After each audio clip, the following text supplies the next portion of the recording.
കേരളത്തിന്റെ ഏറ്റവും വലിയ ശാപവും പാഴ്ചലവും എന്താണെന്ന് ചോദിച്ചാൽ അതിൻ്റെ ഉത്തരം ലഭിച്ചിരിക്കുന്നു. KV തോമസ് എന്ന വ്യക്തിക്ക് നൽകിയ പദവി തന്നെയാണ് ആ പാഴ്ചലവാണെന്ന് കണ്ടെത്തിയിരിക്കുകയാണ്. കാലുമാറ്റത്തിനും കൂറുമാറ്റത്തിനും തോമസിന് കിട്ടിയ ഏറ്റവും വലിയ പാരിതോഷികമാണ് ദില്ലിയിൽ ഇന്നുള്ള ആ ജോലി. കേരളത്തിലെ ഏറ്റവും വലിയ നാണക്കേടാണ് KV തോമസ് എന്ന് തുറന്നടിക്കുകയാണ് NK പ്രേമചന്ദ്രൻ MP. പ്രേമചന്ദ്രൻ MPയെ കുറിച്ച് നമുക്കറിയാം. ഒരാളെക്കുറിച്ചും അധികം ആക്ഷേപവും ആരോപണവും ഒന്നും ഉന്നയിക്കാത്തൊരു നേതാവാണ് പ്രേമചന്ദ്രൻ. അത്രയ്ക്കും വിഷമവും കെടുകാര്യസ്ഥതയും നേരിട്ട് കണ്ടാലും ഉണ്ടായാലും മാത്രമേ അദ്ദേഹം ഒരാളെക്കുറിച്ച് ഇങ്ങനെ പറയുകയുള്ളൂ. അതാണ് ഇന്ന് നമ്മൾ ആ MPയുടെ ഭാഗത്തു നിന്നും കേട്ടത്.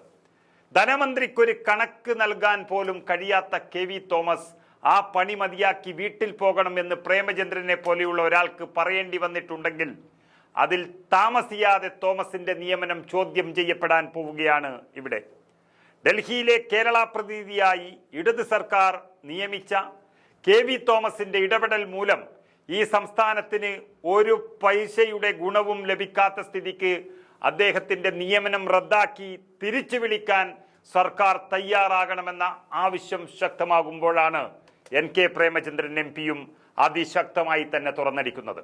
ഇത് കേരളത്തിലെ ജനങ്ങളെ ഇരുത്തി ചിന്തിപ്പിക്കുകയാണ്. കഴിഞ്ഞ ലോക്സഭാ തെരഞ്ഞെടുപ്പിൽ സീറ്റ് ലഭിക്കാത്തതിനെ തുടർന്ന് കോൺഗ്രസുമായി ഇടഞ്ഞ് CPMൽ ചേർന്നതിന് പ്രത്യുപകാരമായി KV തോമസിനെ കേരള സർക്കാരിന്റെ പ്രതിനിധിയായി ഡൽഹിയിൽ ലക്ഷങ്ങൾ കൊടുത്ത് കുടിയിരുത്തിയിരിക്കുകയാണ്. 2023 ജനുവരിയിലാണ് KV തോമസിനെ ഡൽഹിയിലെ പ്രത്യേക പ്രതിനിധിയായി നിയോഗിച്ചത്. KV തോമസിന്റെ നിയമനം കൊണ്ട് കേരളത്തിന് എന്താണ് നേട്ടമുണ്ടായത് എന്ന് മുഖ്യമന്ത്രി പിണറായി വിജയൻ തന്നെയാണ് മറുപടി പറയേണ്ടത്. അത് ജനങ്ങളോട് പറയാൻ ജനങ്ങൾ കാത്തിരിക്കുകയാണ്. ഈ രാജ്യത്തെ തന്നെ നടുക്കിയ വയനാട് ദുരന്തത്തിൽ പോലും കേരളത്തിന്റെ ഒരാവശ്യം പോലും അംഗീകരിപ്പിക്കാൻ, കേന്ദ്രത്തിനെ കൊണ്ട് അംഗീകരിപ്പിക്കാൻ KV തോമസിന് കഴിഞ്ഞിട്ടില്ല. പിന്നെ എന്ത് റോളാണ് KV തോമസിന് ഉള്ളത് എന്ന് വ്യക്തമാകുന്നില്ല. ഗ്രാമങ്ങളിലെ മാലാഖമാർ ആയ ആശാ വർക്കർമാർ തിരുവനന്തപുരത്ത് പട്ടിണി സമരം നടത്തുമ്പോൾ കോൺഗ്രസിനെ വഞ്ചിച്ചും പെറ്റമ്മയ്ക്ക് വില പറഞ്ഞും കിട്ടിയ ഒരു പണി KV തോമസിന് ലക്ഷക്കണക്കിന് രൂപയാണ് ശമ്പളം നൽകുന്നത്. ഒരു 10 പൈസയുടെ ജോലി അദ്ദേഹം ചെയ്യുന്നുമില്ല. അത് പരസ്യമാകുന്നതോടെയാണ് KV തോമസിന്റെ പദവി തിരിച്ചു പിടിക്കാൻ പാകത്തിൽ ചോദ്യം ചെയ്യപ്പെടുന്നത്. KV തോമസിന്റെ യാത്രാബത്ത ഇരട്ടിയിലധികം ഉയർത്താനുള്ള ഒരു നീക്കവും അതിനിടയിൽ നടക്കുന്നു. ഇത് കേരളത്തിലെ ജനങ്ങളോടുള്ള സർക്കാരിന്റെ വെല്ലുവിളിയാണെന്ന് ജനങ്ങൾ തിരിച്ചറിയുകയാണ്. പൊതുഖജനാവിലെ പണം ഇഷ്ടക്കാർക്ക് ദാനം നൽകാനുള്ളതല്ലെന്നും സർക്കാർ തിരിച്ചറിയേണ്ടതുണ്ട്. നിലവിൽ യാത്രാബത്തയായി പ്രതിവർഷം അനുവദിച്ചിരുന്നത് 5 ലക്ഷമായിരുന്നെങ്കിലും 6 ലക്ഷത്തോളം രൂപയാണ് അതിനുവേണ്ടി ചെലവഴിച്ചിരുന്നത്. ഇപ്പോൾ അത് 11 ലക്ഷത്തിന് മുകളിലേക്ക് ഉയർത്താനാണ് ശുപാർശ ചെയ്തിരിക്കുന്നത്. അതിനു പുറമെ private secretary, assistant office attendant, അതുപോലെ ഡ്രൈവർ എന്നിങ്ങനെ 5 ജീവനക്കാർ പേഴ്സണൽ സ്റ്റാഫിലുമുണ്ട്.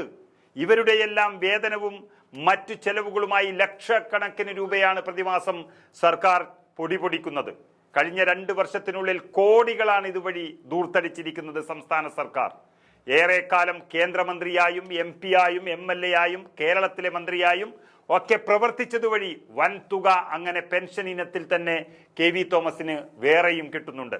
അതിനിടയിലാണ് ലക്ഷക്കണക്കിന് രൂപ ബത്തയായും ശമ്പളമായും നൽകുന്നത്. ഇത്രയും പണം കിട്ടിയിട്ടും ഒരു പണിയും എടുക്കാതെ തിന്നത് എല്ലിന്റെ ഇടയിൽ കുത്തിയതല്ലാതെ ഒരു പണിയും എടുക്കുന്നില്ല എന്നുള്ളതാണ് യാഥാർത്ഥ്യം. കേരളത്തിന്റെ പ്രതിഷേധം കനക്കുന്നതിനിടയിലാണ് പ്രേമചന്ദ്രൻ MP കൂടി ഇപ്പോൾ തുറന്നടിച്ചിരിക്കുന്നത്. ഇതോടെ എല്ലാ സൗഭാഗ്യവും നൽകിയ കോൺഗ്രസിനെ വഞ്ചിച്ചുപോയ KV തോമസിന്റെ ആളെ പറ്റിക്കൽ പരിപാടിക്ക് തിരശീല വീഴാൻ പോവുകയാണ്. പ്രേമചന്ദ്രന്റെ വാക്കുകൾ നമുക്ക് കേട്ടുനോക്കാം. എന്ത് റെസ്പോൺസിബിലിറ്റിയാണ് അദ്ദേഹത്തിനുള്ളത്?